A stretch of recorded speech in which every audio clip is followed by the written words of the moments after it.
If you want to change the notification sound on Redmi Note 14 Pro Plus 5G, then first of all, we need to go to the settings.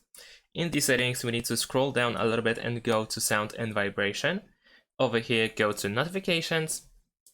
And now you have an option to find a custom sound from the themes store. So if you go, for instance, to message, over here, you should be able to find different sounds. Some of them, actually most of them, last 30 seconds, so it is quite long.